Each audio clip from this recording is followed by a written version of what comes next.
Hi, welcome back. We are joined by Sisonke Msimang. Sisonke is a South African writer whose work is focused on race, gender, and democracy. And on top of writing for a range of international publications, he's the author of Always Another Country, a memoir of exile and home, and The Resurrection of Winnie Mandela, which was published in 2018. Sisonke currently lives in Australia. So to be nice to her, we pre-recorded this part of the program.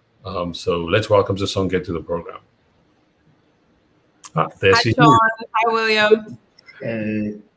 So Sisonke, let's start with a personal question. Today in South Africa is known as Freedom Day, April 27th. It commemorates the 1994, the first elections in South Africa. What does Freedom Day mean to you? That's a tough question to answer. On the one hand, Freedom Day means something incredibly personal to me. And on the other hand, of course, it's a historic day which has been clouded by the contemporary reality of what South Africa has become and is becoming, which is less than joyful. So I try to hold in my head and in my heart this kind of the contradictions.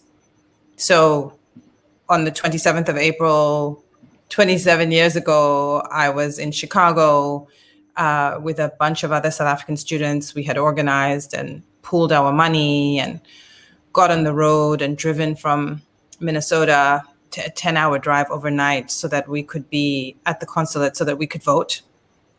And of course, for myself, it was the first time I was walking into the South African embassy, into the consulate. It was not a place that I would have felt comfortable or felt at home. And so it was the first time I'm walking into that place, and we were ushered in and given little tea and scones and treated like royalty because we were a big group of us. And then we all were given our ballot papers and we folded them up and we voted. And it was remarkable, and it was very, very special to feel as though I was on the other side of the world, but part of something that was so momentous and so full of hope. And like every single cliche, it's amazing to have a piece of your life where you live and you are in step with history and you feel it as it's happening. It's not like you look back on it and sometimes you look back and you're like, oh, that was a special time. I wish I had known. No. That one, we felt it on that day. So there's a sense of nostalgia on a deeply personal level. And so it will always be a special day for me in terms of personal memory. And then, of course, there is the reality of the present situation we find ourselves in South Africa as having been very much betrayed, as a democracy that is in a long, drawn-out crisis, paralyzed in crisis. I think that's a good way of describing South Africa's situation. I think the feeling of nostalgia that you describe, I think, used to be a feature of every single Freedom Day celebration. Everyone would recall fondly that day because of how momentous it was, as you described. So I'm interested, when you think of Freedom Day as it's celebrated this year, do you think this is something that most South Africans still resonate with? Has the day sort of lost some of its sheen? I mean, just before this, interestingly, I was on Twitter and someone was posting a screen grab of two different Freedom Day commemorations happening. One was by the Economic Freedom Fighters, South Africa's third largest party. The other one, the president, Cyril Ramaphosa, was speaking. The EFF one only had like 3,000 viewers. Ramaphosa's one only about 800 viewers. And they were posting this as a sort of a jab at Ramaphosa to say, oh, look, the EFF, more viewers. But, for both of them, it's still a shockingly low amount of attendance. I mean, virtual, and obviously there's tremendous barriers to most South Africans being able to attend virtual events. But I think sort of suggests that for a lot of South Africans, this is just now a public holiday. Yeah, absolutely. No question. And of course, increasingly, I think nostalgia is not appropriate for the South African context. So I'm trying to prepare for a little talk that I have to give, and I've been reading Michelle Wright, whose work I haven't been that familiar with, and she talks about the physics of Blackness, right? And so she's talking about this idea of critiquing the Black Atlantic, so critiquing this idea that Black people's histories begin with this Middle Passage, that time is linear, and that if you begin to talk about Black people in the New World as only having begun that existence through the Middle Passage, what you do is you feed in, you're buying into this idea that time is linear and that the progress of any people is marked by time's progression in this direction. And I find that stuff really fascinating. I think it's really interesting to think about, time in that sense. And so if you apply that to a whole range of contexts, what she then says is she critiques the idea of the present. And she says, if you think about it, time as the now, and if you think about time as the now in the sense of time as something that expands, right? If you think about the laws of physics.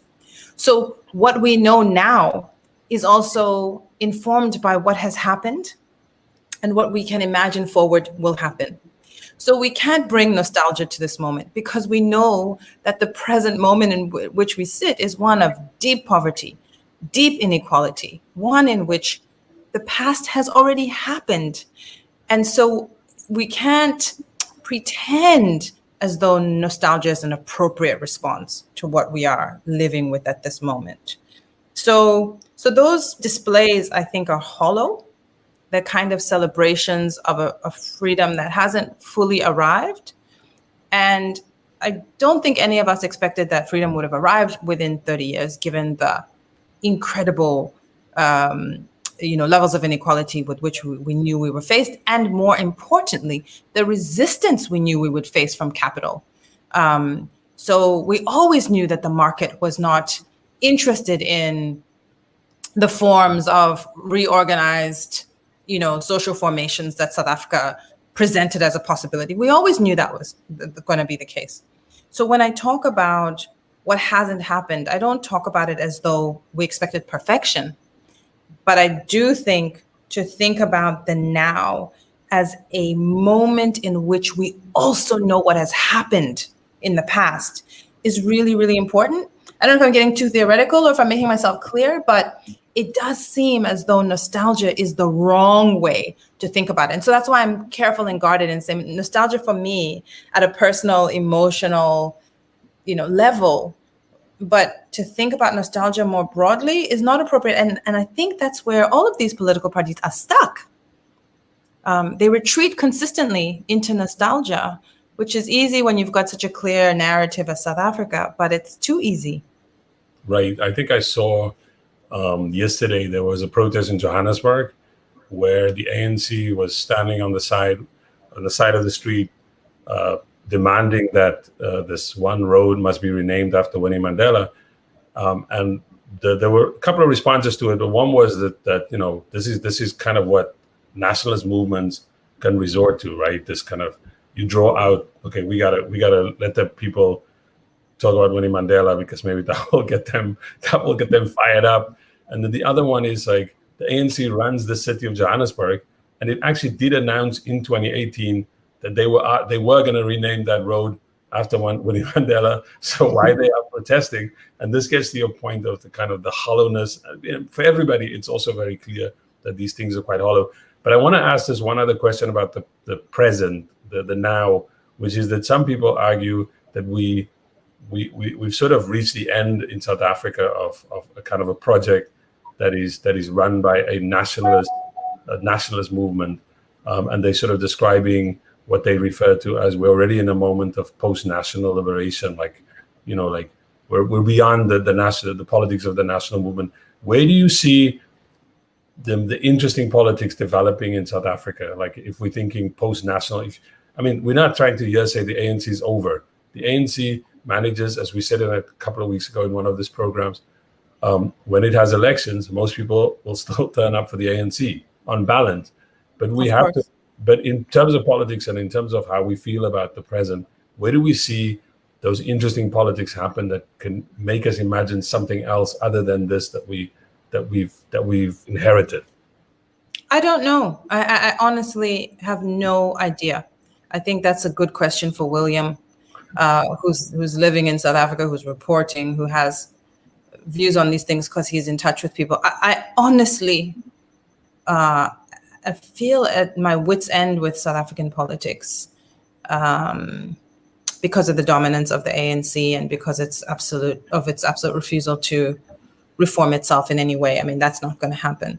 But it will continue to be the dominant party for a very long time because of the absence of any credible opposition. So I actually, that's a really good question, Sean. What's your sense, William? What's your sense of this? I think my sense, I mean, I'm in a similar position to you where I also have no idea what it might be. I think whatever it is, what I can say is that whatever it is, it will be unexpected. I think no one will predict what it would be. And I think the important thing is that I think a lot of us expect that the politics, which will transcend the national liberation politics, is going to be something progressive. Whereas I think what is probably even more likely is that it might be something progressive. It might be something right wing. I think, for example, if you look at today, one of the top trending tweets in South Africa, and Twitter is not by any account an all-encompassing measure of actual sentiment on the ground, but one of the top trending tweets is foreigners. And the sort of homegrown right-wing nationalist politics that we've seen glimmers of since 2008, the first spate of xenophobic attacks, which coincided with the 2008 financial crisis. I think, to me, that seems like it's slowly becoming a viable political tendency in South Africa that could challenge the ANC's hegemony. And it might not be something progressive. And I think what a lot of people are realizing today is that, well, if the left wants to seriously mount a challenge to what might emerge from the wings in a regressive way, then it needs to get its act together. But I think this provides a nice sort of segue into the question we wanted to ask, which is about the national liberation politics, which is starting to sort of lose credibility now. You recently wrote an article for Labham's Quarterly during the pandemic, talking about how violence was widespread in the liberation struggle. So, I mean, what I just said now touches on it a little bit, but what do you think the legacy of that national liberation violence has meant for South Africa and its political possibilities? Yeah, I mean, I think there are two things that it's meant.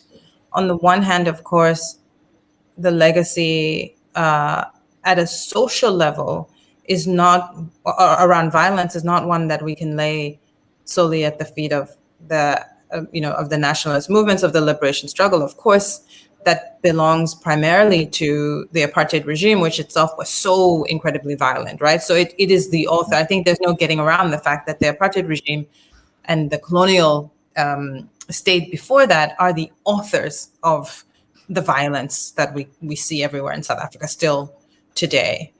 But that we also have to recognize, and I think we have to recognize that looking backward, that the mode of struggle that was chosen brought with it very particular consequences. And using violence both against the enemy, but more importantly, in some ways, against ourselves as a language, as a mechanism to resolve power conflicts, has had a lasting consequence on how we do politics. And so I think that hasn't been adequately dealt with or talked about in contemporary South Africa. It hasn't been talked about a lot since 1994, in part because I think we were afraid of how that conversation, particularly what happened in KwaZulu-Natal, feeds into a narrative about Black savagery. We know that it was a convoluted and complicated conflict that was, on the one hand, supplied with arms and all sorts of things by the regime, and on the other, was also fed by really regressive notions of masculinity, a kind of rigid hierarchical way of being that is actually, and I can say this as a Zulu person, quite unique to Zulu people, right? And I think that level of specific conversation that is open has been hard for South Africans to have, because the national project also insisted that ethnic differences made no difference. So there was all this reality that was hitting up against the narrative of what it meant to fight a national struggle. And post 1994, we had to keep that narrative going. And in fact, what we did post 1994 was pretend as though the past was only glorious. You know, and if you pretend that the past was only glorious, then you can't have those conversations. Now that the war is over, and now that we must build a new society, how can we not talk about these things? But that's precisely what we did. Papered them over for the sake of, this linear idea of progress. So the nation begins in South Africa in 1994, and this is part of what I was trying to grapple with in the LAPAM's quarterly piece. The nation begins in 1994, and yet, of course, the state precedes that nation. How can it be? What's going on? How do we reconcile those concepts? And I think these are some of the fundamental questions that South Africa hasn't answered. For a long time, for the first 20 years, I think we focused a lot on this notion of reconciliation and truth, and how we thought about white people and Black people and forging this rainbow nation. That was really a core central focus. And of course, as we've seen, the attrition of white people in the country, right? In 1994, we had 13% of the population is white. And now we're looking at about 7%, with, of course, a disproportionate weight and all of that kind of thing, but also demographically, such a small group of people. So why constantly center that group of people in our analysis, in our thought, and in our notion of nation? So I'm not saying ignore white people completely, but I am saying that the disproportionate energy that we have spent on this small, diminishing number of people, when in fact, the question of nation for South Africans, particularly when it comes to violence, both to ourselves in a very parochial sense, if you don't want to even think about the Pan-African project, so to ourselves as Black South Africans, even that, to me, demographically certainly, is a far more import in how you build nation. And then, of course, when we tackle issues of xenophobia, what it means to be, all of these things. So for me, I really do think that we have been sidetracked by the nationalist story, the need to continue to adhere to what we said during the liberation days, because there was this big enemy. And that enemy is now, no longer such a strong, such a strong force. And I think we have to have the sort of reserves and the sort of capacity to have those conversations that lead us out of this idea of, what the nation used to be. No, you're right about that. Enemy is increasingly prone to outbursts and just craziness, right? Like writing strange and dumb books. But it's and so because of the unequal nature of like how media works in South Africa, you're right, there is an overemphasis on sort of the white-black distinction in South Africa. And just on that, I think for apartheid to reproduce itself, it just didn't need white people. Like when you say the state, like in what is now 5 out of the 9 provinces of South Africa, essentially the apartheid that people experienced was at the hand of traditional authority, was at the hand of Black local authority, and we have to go and confront those questions. But we can. I was going to give you all the superlatives. You're brilliant, and we can speak. We can. We can talk to you forever, but we know it's late and where you are, and so we're going to ask you one final question, which is we're going to keep asking you the controversial ones. And this is our one final question. A library burned down some weeks ago at the University of Cape Town, which, by the way, was the site, I think, of one of the potentials for another kind of politics. The fees must fall Rose must fall. I mean, another time we should unpack that and see what could have been. And of course, some people cheered on this fire. This was interesting that some people decided to cheer on the fire of these historical documents in the African Studies Library at UCT. You've written previously about the violence that occurred during South Africa's student movement, and you wrote there that the task for this generation of activists is to reimagine power, and this means resisting the impulse to use power in a way that demeans and cheapens and exploits. Why do you think this is so imperative? And this might be a good way to end this here. Yeah, because I think that the spectacle has always been easy in South Africa. It's easy to turn and look anywhere in South Africa and see a spectacle of poverty, a spectacle of violence, a spectacle of inhumanity. That is it's not hard to turn and see it, and it's of course not hard to be outraged by it. And because it's important, in fact, to be outraged by it, that can mean that it's easy to slip into modes of resisting the spectacle that use the spectacle themselves. And I think that's that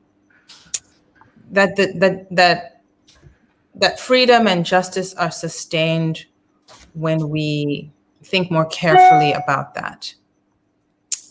So in the case of UCT, I think in the case of the student activism, what we saw there was a real attempt to engage the spectacle with really powerful symbolism. But then I think it was very difficult to move beyond the symbolism into creating the kind of cross-class, deeply rooted movements that were going to sustain the push beyond the single issue, beyond the campus, indeed beyond what is traditionally understood as the political sphere. So I think we get trapped by the spectacle because it's so easy to get sidetracked by it, to be honest. And I think that's the challenge. And I'm glad there are younger people than I who have the energy to think that through and to act on it. But on the fire this last week at UCT, I found it hard to comment about it. And again, one of the nice things about getting older is the realization that not everything requires commentary. And part of why I did find it hard to comment about was because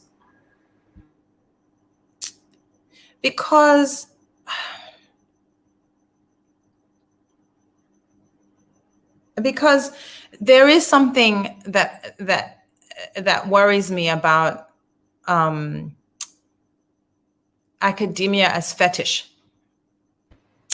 And when I think about the ways in which on a daily basis poor Black people suffer very much, even if we just stick to fire, not just as metaphor, but as a reality, if we think about how fires ravage every winter shacks across our country, when we think about what gets lost in fires that cannot be quantified, when we think not just about lives lost, but one of the sexy topics that all academics, I'm lucky because I get to engage with academia, but from a distance. I have no institution, no one is paying my salary, I'm not a professor, I don't have a PhD, but one of the cool topics that you people are all talking about is this idea of the archive, right? So, reclaiming Black women's voices from the archive and all of this stuff. And then you think about, poor Black women in South Africa who really are, in fact, our oral archive, who are killed daily by fires, and for whom the sentiments of the commentariat, of the bourgeoisie, of we, our hearts don't go out in the same way. And so of course I think that is a terrifying, horrible loss. And I wish that had not happened.